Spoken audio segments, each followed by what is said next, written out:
Біз заңдармен қалай жұмыс істеу керек екенін білеміз. Вице-президентті біз қандай бір саяси ықпалын беделін көре аламыз? Ең үлкен айырмашылық қандай? Бұрынғы конституция ол кеңес үкіметінің кезінен бастаған. Бір вице-президенттің кандидатурасын бекітпеген үшін президент оны бір сәтте тарқатып жібере алады екен. Кез келген президент, мен қолымда билік бар екен ғой деп не тарқатып жібермейді.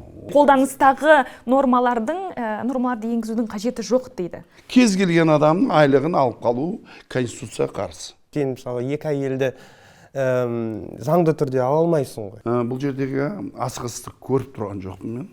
Дәл осылай конституцияны көп талқылаған уақыт болды ма бізде?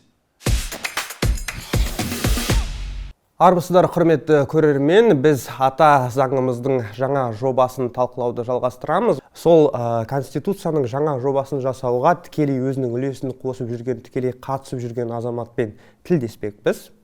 Студияда қонақта мәжіліс депутаты және конституциялық реформа жөніндегі комиссияның мүшесі Мұрат Әбенов. Қош келдіңіз. Рахмет шақырғандарыңыз. Енді конституция реформасы жөніндегі осы комиссияның жұмысынан бірден бастасақ, ұлттық құрылтай өткенде президент конституциялық реформа жөніндегі комиссияның мүшелерін бекітем деді. Бекіткеннен кейін бірнеше аптаның ішінде жаңа жоба таныстырылды.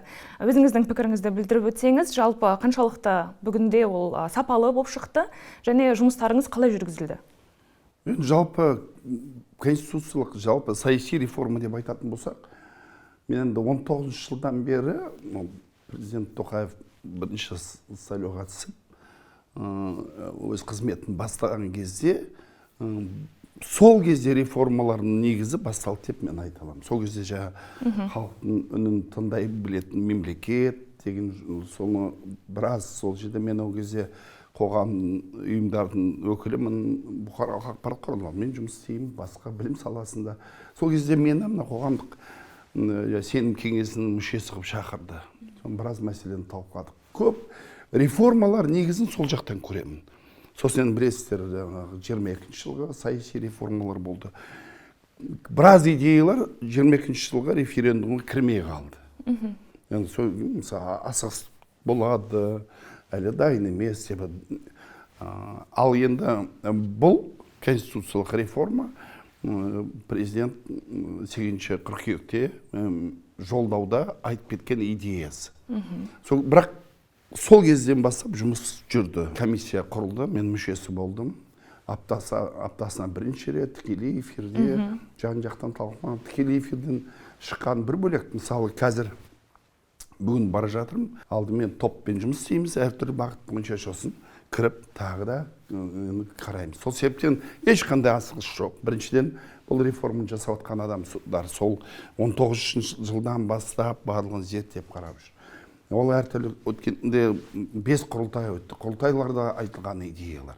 Барлығы пісіп жетіліп, міне қазір конституция қабылдауға өзі дайын болып қалды деп айта аламыз. Сол себептен бұл жердегі асығыстық көріп тұрған жоқпын мен. Екінші, тағы да бір нәрсе айтқым келеді. Мен енді президент Тоқаевтың реформаларын бұрыннан бері қарап, енді біз қасында бір бағытта жүрміз ғой. Ұлттық сенім кеңесі мүшесі болдым, құрылтайдың мүшесі болдым. Біраз мәселені өзіміз айттық, талқыладық, таластық, сөзге келген кездеріміз болды. Мысалы, жергілікті басқару жүйесі, мынау сенат пен мәжілістің ортасындағы қайшылықтар, жалпы мынау мемлекетімізді конституцияның өзі көп адамдардың құқығын бұзуға бағытталған деп айта аламын. Сол себептен бұл мәселелер барлығы қалды. Мысалы, ең үлкен айырмашылық қандай? Бұрынғы конституция ол кеңес үкіметінің кезінен бастаған. Мемлекет барлығын өзі шешеді, өзі қояды. Және ол конституция ең бірінші биікке мемлекет қана қойған. Мемлекетке қарсы сөйлеуге болмайды. Мемлекет өзі шешеді, мемлекет өзі бақылайды, мемлекет саған құқық береді, бірақ өзіне кепілдік алмайды, мысалы. Сондай нәрселер да. Саған міндет қояды мемлекет, бірақ өзіне кепілдік алмайды. Ал енді қазір бұл конституция қай жерден келе жатыр? Сол халықтың үнін еститін үкімет деп айтқан, мемлекет деп айтқаннан кейін бері қарай, міне, халық үнін айтады, бірақ мемлекет соны қазір іске асыруға заңды мүмкіншілік болмай жатыр. сол себептен сол кезден бастап ол ой туындады. Және бұл президент Тоқаевтың кездейсоқ кеше ғана ой келген реформалар емес, ол бірте-бірте сол 19 жылдан бастап келе жатқан идеялары. Мен енді құрылтайды тыңдап отырып, соны тыңдаған сөздерінде маған бір көп жаңалық болған жоқ, тек қана мүмкін вице-президент бойынша жаңалық болды маған өзіме.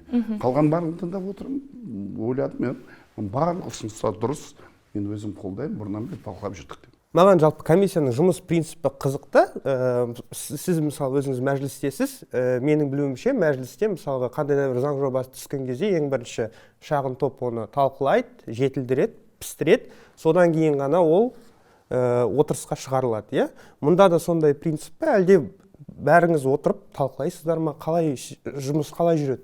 Дұрыс айтасыз. Енді мынау мәжіліс депутаттары бұл комиссияға көбірек шақырғанда сол біз заңдармен қалай жұмыс істеу керек екенін білеміз. Мысалы, кейбір адамдар тек қана қоғам пікірін жеткізетіндер, олар тек қана жалпы идея айтатын болса, біз сол конституцияның ішіне қалай, қай сөзбен, қандай, қай жеріне қалай жазу керек, соны біз қарап отырамыз. Комиссияның отырыстары ашық өтетін онлайн, ол көзге көрінетін жағаны. Ең қызу талқылау, ең көп жаңағы әртүрлі идея айтылатын жер. Мүмкін арасында қарама-қайшы ойлар айтатын жер, ол жұмыс топтарында. Жұмыс топтар, мысалы қазір біз 12-де бастаймыз, отырыс 2-де болады. Үлкен отырыс 2-ге дейін біз барлық топтармен бөлек бірнеше топтар болады. Сол жерде отырамыз, қасымызда компьютер тұр, қағаз тұр, отырамыз, шығып кетеміз. Мен бірінші топтан екінші топқа ауысуыма мүмкіншілік бар. Сол себептен жұмыс осындай тәртіппен жүреді. Мен енді дұрыс айтасыз, парламент депутаты болғаннан кейін оның реттілігін білемін, да? Мысалы, мынау норма, мынау сөзбен жазылған, біз айтамыз, мына сөз жаңылыстыратын сөз. Мысалы, бір сөйлемде былай тікелей бір халықтың арасында айтып жүрген сөз бостандығы деп жазған, да? Сосын мен шығып сөйледім. Сөз бостандығы деген дұрыс ұғым емес. Сөз ой еркіндігі деуіміз керек. Бостандық деген сөз, енді тәуелсіз деген сөз ол барлық кезде маған да ұнамайды. Мысалы, тәуелдіден кейін тәуелсіз. Сен қамауда отқаннан кейін мен бостандыққа шықтым дейді сөз. Мен ойымша жалпы бізде еркіндік деген сөз. Мен айттым, анау бостандықты неге жазамыз? Еркіндік деп жазайық. Немесе мынандай нәрсе болды, бұрынғы конституцияда бар. Біз орысшадан калька аударған ғой кезінде. Мынандай орысша мы признавая себя государством, мынандай енді сөйлемдер бар ғой. Бізде қазақшаға тікелей аударып жүргенде мынандай анау басындағы преамбулға ұқсас жерде мынандай отырып, мынандай отырып, мына жерде біз мынандай қылып отырып, мен айтам, отырып деген сөз бір преамбулды ғана 7-8 рет отырып жазған. Біз отыра береміз ба, сонда қашан қозғаламыз. Мысалы, бірнеше мамандар, тіл мамандары бар. Олар бірге қарайықшы деп. Олар басқаша ұсыныс берді. Ол отырып деген сөзден қашып, сөйлемдерді қазақ ойларына бұрынғы конституция қателігін түсініп жасап. Әрине ол тікелей эфирға шықпайды. Әрине ол біз тікелей эфирға тек қана дайын нәрсені шығарамыз. Себебі артық жаңағы бір өзіміз піспеген нәрсені қоғам алдына шығарғанда дұрыс емес деп мен де өзім есептеймін. Бірақ жаңағы күмәнданудың қажеті жоқ. Ашық түрде талқылап, енді мен де көп кісілер біледі ғой. Керек жерінде қаттырақ айтамыз. Бұл дұрыс емес.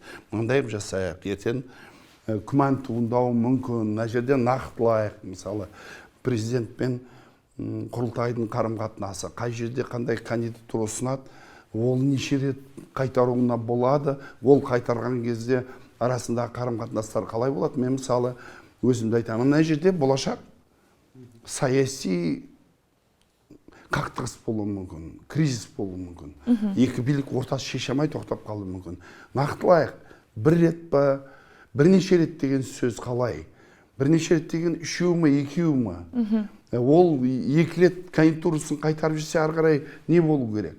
Ол таратылады деген сөз бол. Таратылуды ертең құралғы болмайық, ертең. Осы жерде сөзіңізді бөле кетейінші, дәл осы нормаға қатысты өткенде ғана заң ғылымдарының докторымен осы мәселені талқылағанбыз. яғни бұл жерде егер құрылтай вице-президенттің кандидатурасын 2 рет бекітпесе, президент құрылтайды тарқатып жібере алады деп айтылған. Енді қараңыз, құрылтайды халық сайлайды. Ол үшін біз миллиардтаған қаржы шығындап сайлау өткізеді екенбіз. Бір вице-президенттің кандидатурасын бекітпеген үшін президент оны бір сәтте тарқатып жібере алады екен. Бұл жерде қалай сонда? Бұл өте маңызды мәселе. Мысалы, біз өзімізді президенттік мемлекет деп, унитарлық мемлекет деп белгілеп алдық. Біз сөйтіп жазатынбыз. Президентская форма правления. Парламентский емес. Және ол президентский форма правления унитарлық мемлекетке өте қажет. Мемлекетіміз үлкен, әртүрлі этностар бар. Шекаралар мына жақтан былай қарай қарасаң өте көп. Сол себептен парламентский қылса көп жерде саяси қақтығыстар көбейеді. Популизм пайда болады. Халыққа жағу үшін ұрандатады, орындалмайтын ұсыныстарды айтады. Ал енді президенттік басқару, мықты президент, парламент, ықпалды, беделді, үкімет соны айтқан істейді. Бұл формулада президент үстіне отырады. Біз қақтығыс болып қалды. Мысалы, президенттің тапсырмасын, ұсынысын бір рет қайтаруға болады. Президент ойланады. Ал екінші рет қайтарғаны қандай себептен? Сен президенттің беделін, немесе президенттің құзырын шектеген келе ма? Президенттің итак біраз құзырын азайттық. Бізде супер президентский мемлекет. Қазір парламентті күшейттік. Парламент соттың өкілнесін, жоғары соттың адамдарын тағайындайды. Аудиторский палатының өкілдерін тағайындайды. Көптеген тағайындау жоғарғы конституциялық сот. Барлығы парламентке беріп қойған. Барлық министрлер қызметтен босатуға ұсыныс жасауымызға болады. Премьер-министр. Қазір өздеріңіз білесіздер, жоғарғы аудиторский палата тікелей бізбен бірге жұмыс істейді. Қазірдің өзінде алдағы уақытта. Сонда парламенттің онсыз да құзыры күшейтілді. Ал енді бұл жерде бір рет мүмкіншілік береді. Ол да екінші рет ойланады ғой. Мен ойымша кез келген президент алдағы уақытта, бүгінгі әңгімені айтпай қояйық, 50 жылға, 20 жылға алдағы кезеңде президентті саяси қақтығыс болмас үшін екінші рет кандидатурасын ол да ойланады. Ол оңай емес. Кім айтты, ол президент парламентті таратса, президент одан мықты болады деп. Бұл саяси қақтығыс болғанын көрсетеді. Саяси келіспеушілік бар екен. Әртүрлі тараптар бар, олар бір-біріне текетірестік бар. Президент сол текетірестік амал жоқ, үгіттеу емес. Беделін өткізе алмады, амал жоқ таратуға бар деген өзі президентке жақсы бедел емес. Бұл ертең халықтың алдына шығып сайлау керек. Ал екінші жағын айтайық. Халық қой президент сайлаған.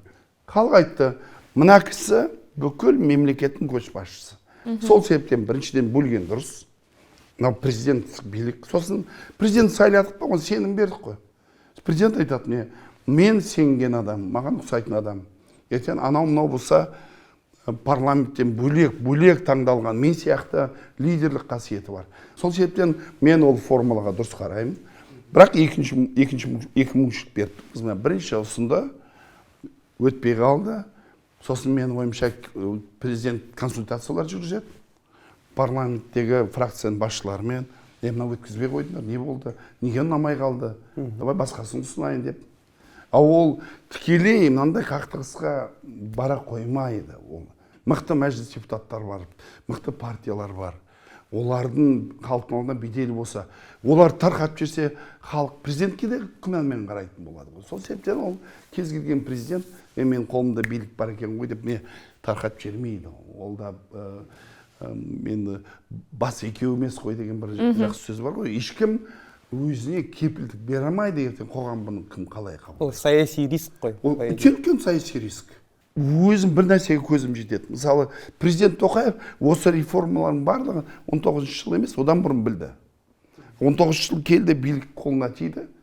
Бірақ сол кезде мен сенатта не қыламын, вице-президент жасаймын, мынандай қыламын десе, халық оған дайын болмайды. Халық та қабылдамайды, элита да қабылдамайды. Қазір міне модельді көрсеттік. Қоғам президентке сенеді. Бұл кісі енді таза адам, елдің болашағын ойлайды, жақсы модель салғысы келеді. Сосын мен тағы бір нәрсені айтқым келеді. Кейбір адамдар мынау конституцияның өзгерістерін осы бүгін ертеңге 5-6 жылға жасап жатқан сияқты көрінеді. Бұны былай үшін жасады ғой қазір. Жоқ, бұл болашаққа. Болашақ Қазақстан саясаты тұрақты болсын десек, мықты президент болу керек. Оның сөзі өту керек.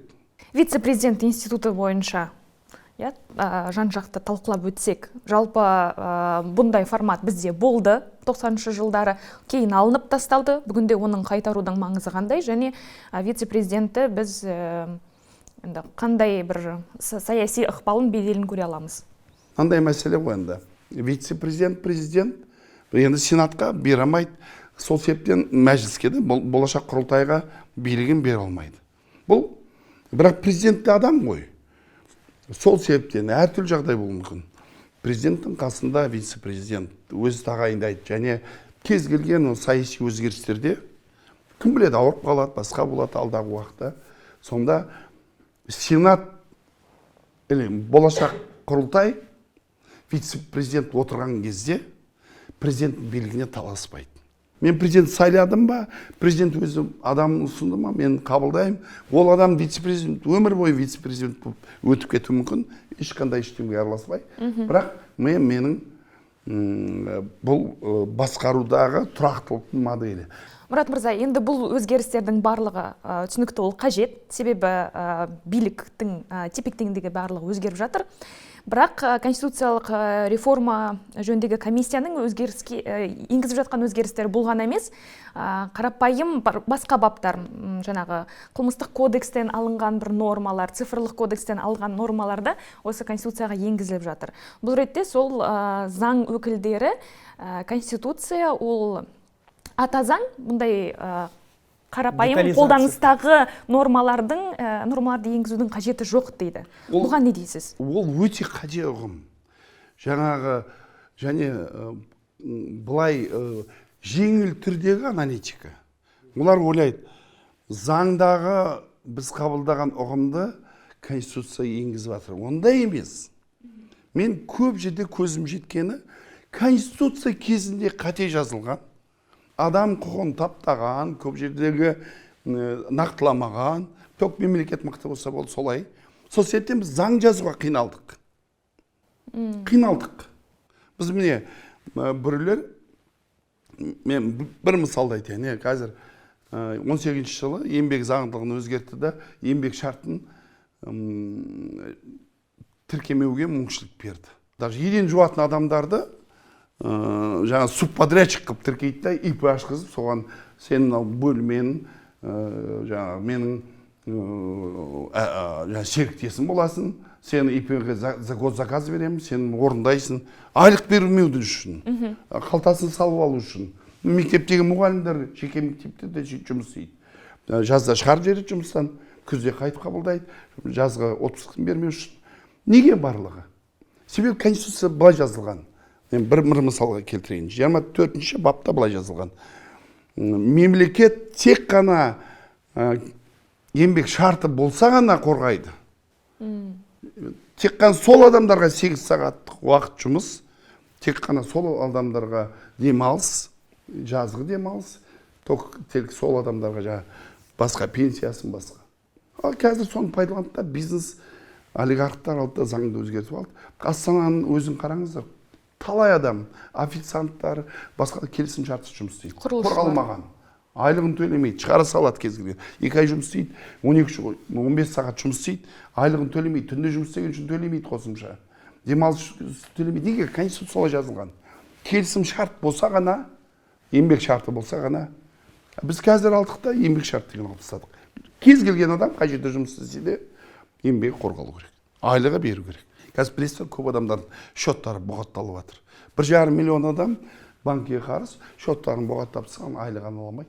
Бүкіл айлығы банкке кетіп жатыр. Банкке кетіп жатыр. Конституция қабылдансын, біз соған қарап қазір. Мен қазірдің өзінде ұсынып жатыр. Кез келген адамның айлығын алып қалу конституция қарсы. Кез келген адам айлығын шотпен емес, мен қазір оны заңға да ұсынамын. Наличкамен алуға правасы бар.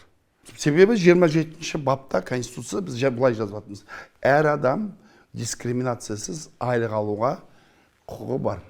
Неке туралы. Конституция дұрыс жазбаған.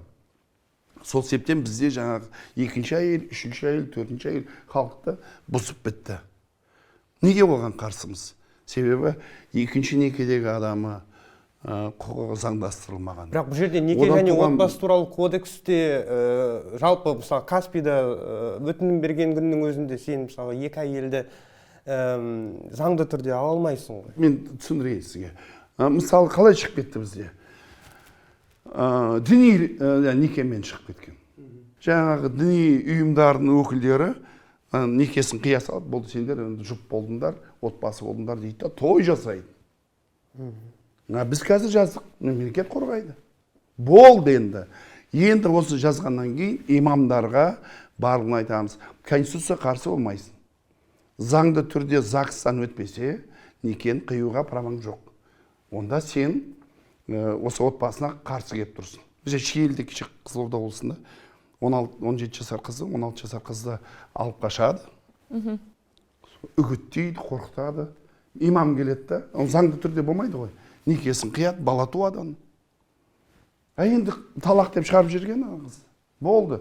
Ешқандай заңмен қорғалмаған балдарды өзі. Біз айтып отырмыз, конституция қабылдаймыз, отбасы құндылық. Бір ер адам мен бір әйел адамның өз еркімен құрған отбасы. Мемлекет отбасын қорғауға кепілдік береді. Не деген сөз? Енді біреуің айтушы болмаңдар, екінші әйелін заңдастырайық, онда дәл солай құқық берейік. Оны не қылайық? Имамдарды барлығын қазір шектейтін боламыз. Ол конституция қарсы. Мынандай нәрсені енгіздік. Адам өмірі бұл абсолютті өзінің құндылығы. Мемлекеттің құндылығы.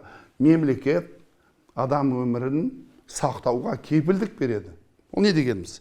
Құқық емес, кепілдік. Значит, кешегі Нұрайда жағдайда мемлекет кепілдігін орындай алмады. Бірақ ол кезде кепілдік деп жазылмаған тұғын. Енді кепілдік бар. Ертең полицияға айтамыз, бері кел. Егер біз қыз алып қашу сталкинг бойынша заң қабылдадық, сен мынаны заңды орындамадың. Сен полициясың ба, жауап тастадың ба? 10 жылға қамаймыз. Сен түсің ба, өліп қалса адам. Сен қорғай алмадың. Сен конституцияны бұздың. Полиция өзі басқаша қарайды. Кеше Нұрай тұрғызып қойып видеоға түсірген, мен өз еркіммен де айналайын. Түсіре бер видеоны. Қорғана бер. Бірақ бір тал шаш түсті ма? Егер қайтыс болды ма? Полиция, қазірдің өзінде полицияны соттауымыз керек. Бірақ қазір конституцияда ондай жоқ. Мен қазір конституция жазып қойдық. Бұл мемлекеттің ең үлкен құндылығы адамның өмірі. Мысалы жазған нәрселер ол не болады. Осындай нәрселер бізде бар. Жаңағы цифрлық дедік қой. Ол цифрлық деген қажеттілік. Біз анау цифрлық нәр алып кейін жоқ. Осы уақытқа дейін мынандай нәрсе болды ғой. Мысалы, адам туралы ақпарат тарату заңсыз деген конституция жазылмаған. Мемлекеттің ақпаратын тарату заңсыз деген.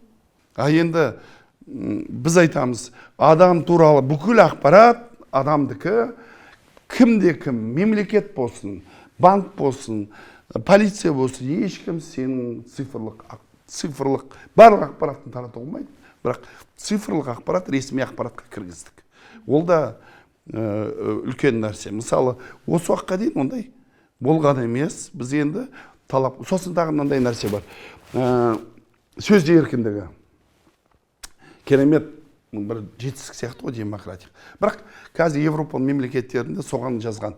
Сөз еркіндігі, ой еркіндігі бар, бірақ бұл абсолюттік еркіндік емес. Шектеулер бар. Біз соны жаздық. Кімге шектеулі? Сіз қарапайым адамсыз. Ой еркіндігіңіз бар, біз қорғаймыз. Бірақ тағы азамат, бұл азамат туралы жалған ақпарат таратсаңыз, нұқсан келтірсеңіз, енді осы конституцияға жазып қойдық. Сіз мына кісі туралы мемлекетті қорғамаймыз, мына кісіні қорғаймыз. Сізге болмайды. Конституция жазып қойдық. Енді конституция жазғаннан кейін біз заңды жазамыз. Мына адам туралы жалған ақпарат түрмеге қамаймыз. менің құқығым, Сіздің Саяптың құқығыңыз. құқығы басталған жерде менің құқығым бітеді солай деген. ол біз сөйтіп айтамыз, бірақ заңда жазылмаған тұғын ақпаратқа қатысты. Мына жақынарда бір блогер қыз аутизммен ауыратын балдардың аналары туралы өте бір қолайсыз мәселе айтқан, намысына тиген. Ол отбасыларында қанша проблема болып жатыр. Сондай екен ғой деп ойлайды ғой енді. Оны туған туысқандар, оны баланы да естиді. Аутизммен ауырған бала шешесіне қарайды, ертең бұл қалай болды, сендердің бір маған қастандықтарың ба деп ойлауы мүмкін. Біз оны соттай алмаймыз қазір ол қызды. Тек қана боғау сөз айтқан үшін. Бірақ конституцияға жазып қойдық. Адамға нұқсан келетін. Соның үшін даже былай жазып қойдық. Денсаулығына қатысты ақпарат. Денсаулығына қатысты намысына тиетін сөз айтсаң, жауапкершілік тартасың. Анау блогер қыз аман кетті әзірше. Бірақ алдағы уақытта конституцияға енгізгеннен кейін біз айтамыз. Бұндай адамды жауапқа тартамыз. Себебі сен қалған адамдардың құқықтарына, мемлекетке емес, қалған адам құқықтарына нұқсан келтірдің. Конституцияға жазылмаса осы нәрселердің барлығы, біз оны заңға жазамаймыз. Бірақ кейбір эксперттегідей біз заңдағы нәрсе конституцияға апарып жатырмыз. Ондай емес. Біз көп заңды қабылдай алмай отырмыз. Түсінікті. Енді конституциялық реформа бойынша комиссияның жұмысына тоқталайық, содан кейін ақырындап аяқтаймыз. Қайта оралсақ. Енді сіз әлеуметтік желіде, жалпы интернет желісінде өте белсенді адамсыз. Майдан Сүлейменов, қазіргі конституция авторларының бірі, сол кісінің айтқан сөздерін естігенде, оқығанда боларсыздар. Ол кісі былай депті: түзетулер мәтіні әлде қашан дайындалып қойған және ешкім ештеңені өзгертпейді. Конституциялық комиссия бұл жай ғана фарс. Бұрын конституция қалай жазылды? 12 адам, бір топ, оны үшеуі шетелдің адамдар, жабық форматта, дәл осылай ашық талқылау болған жоқ. Енді қанша мықты бол, қанша данышпан бол, қателесу мүмкін ғой. Біз керісінше жасадық. 130 адам, мықты ар жағындағы бүкіл институттар, бүкіл мемлекеттік органдар барлығы жабылып, 130 адам тек қана мына жерде көрініп отырғандар. Қанша қызметкерлер бар, қанша зерттеушілер бар, барлығы жабылып жасап жатыр. Күнде эфирге шығарамыз. Бүкіл сынды қабылдаймыз. Енді тағы бір нәрсені айтайын. Ол сапасыздықтың немесе бір асығыс жасаған көрініс емес, керісінше дәл осылай конституцияны көп талқылаған уақыт болды ма біз? Мен айтайын, 95-ші жылғы конституция бір кемінде бір 15 рет өзгертілді. Кім талқылады оны? 22-ші жылы ғана талқыланды. Осы уақытқа дейін бар жабық, халық айтады, мен не қыламын конституция? Қазір қараңыз, конституция күнде барлығы. Өмірі заңмен қызықпайтын адам конституция талқылап жатыр. Керемет қой. Барлығы ескеріліп жатыр. Кеңірек ойлаңыздар. Мен тағы бір айтайтын, бүгінгі эфирді пайдаланып, бізде мен жаңа айтып кеткен көп жаңа өзгерістер бар. Ғылымға қатысты, адам денсаулығына қатысты, білім саласына қатысты керемет өзгерістер бар. Шетелдің адамдары, мен қарасам, конституцияға жазып қойыпты. Бүкіл шетелдің адамдары Қазақстанға келеді де, жылына қазір 6,5 миллион адам келеді. 95-ші жылы бір жазып қойған. Кез келген шетелдің адам келсе, тегін емделеді, тегін мектепке барады, мемлекетке қызметі тегін, бәрі тегін. Бұл қалай сонда? Бізбен бірдей. Біз жұмыс істеп жүрген 6 миллионбыз. Шетелден жылына 6,5 миллион келеді. Біз бүкіл салығымыздан сол шетелдіктерді асырап отырмыз. Олар скорый помощь шақырады, басқа, бәрі тегін. Соны біз бұрыннан бері айтып жүрдік, бұл конституцияны алып тастадық. Болмайды, енді тегін жоқ сендерге. Кезінде қате кеткен анау 95-ші жылғы. Бірақ біз қайдан білдік? Қоғам бізге айтып жеткізіп жатыр. Дұрыс емес қой. Шотым бұғатталды, анау жұмыс беруші неғылды. Болды, наличкемен ақша аласың, сен айлығын ұстап қалуға ешкім жоқ. Енді сен шотыңды ешкім бұғаттамайды. Мынау конституция шықсын, шотты бұғаттау толығымен тоқтатамыз. Жаңа шетелдіктерді толығымен тоқтатамыз. Және бұл ашық түрде. Ол анау тікелей эфирде мен өзім күнне кемінде бір рет тікелей эфирге шығамда. Бүгінде таңертеңгі серуенге шықтым. Қойып заңда мынандай қарастырылып жатыр, конституция былай деп айтып шықтым. Маған керісінше адамдардың пікірі керек. Керісінше. пікір керек қой, жақсы ғой, мен қазір барамын да солардың пікірін ортаға саламын да. Мен өзім ойлаймын, белгілі адамдар ауызбіршілікке шақырып ортаға салайық, нағыз ақылдасатын уақыт қой. Қазір мен білемге салып, мені сұрамасаңдар, мен былай, мен теріс батамды берем деген сияқты ұғым болмау керек қой.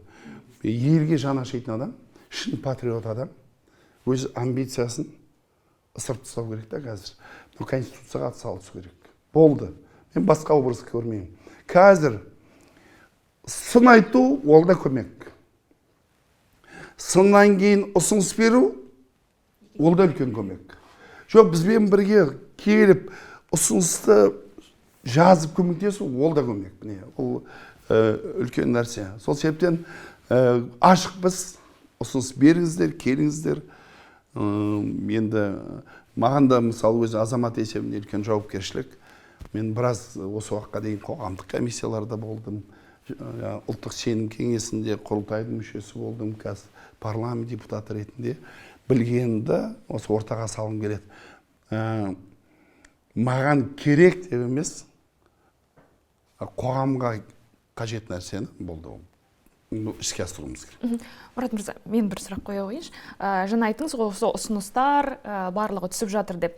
31 қаңтарда алғашқы заң жобасы таныстырылғанда, содан кейін осы бір аптаның ішінде қандай ұсыныстар жасалып жатыр? Жалпы әлі күнге дейін комиссияның жұмысы жалғасуда. Екінші жобаны таныстыру немесе жетілдірілген жобаны таныстыру қай уақытқа шамамен жоспарлау? Мен айтайын, мынау бірінші шыққан жоба талқылауға. Оның өзі қазір күнде қайтып қарап отырмыз. Бұл анау талқылау үшін шығарған нәрсе ғой.